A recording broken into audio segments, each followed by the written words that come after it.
Kinarawat han Humonhon National High School inunom nga mga laptops ngan upat nga smart TV tikang han Government Service Insurance System o GSIS. Dida inihin usa nga turnover nga ginbuhat didto mismo han eskwelahan ha Humonhon Island Giwan. Iton Humonhon National High School amo iton recipient hiton kanang GSIS Adopt a School program.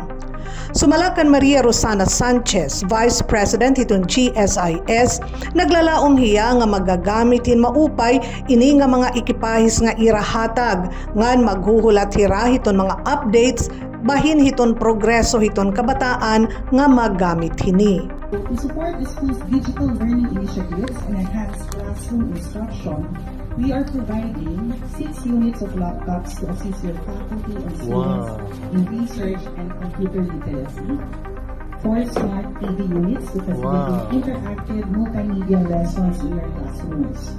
We hope these tools will bridge the digital gap and provide new opportunities for the learners of Humonhon.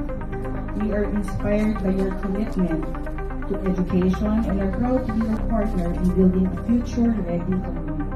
GSIS believes that every student deserves access to technology. Dako ini nga bulig ha mga estudyante ngan mga magturutdo para mahiduso ngan mapakusog iton makabag-o nga pamaagi hiton pagtutdo ngan pag-aram. Iginpahayag naman ni SDS Edgar Tinasas, Head hiton Delivery Unit and Special Programs and Projects Section hiton DepEd Regional Office nga damo na nga mga pagbabag o anahimo dara hiton suporta hiton mga stakeholders sugad hiton GSIS. Iton Adopt a School program inagtutugot ha mga private entities, mga individual ngan mga organisasyon nga makipag-partner hiton mga public schools para mabaton iton mga kakulangan hin mga rekurso.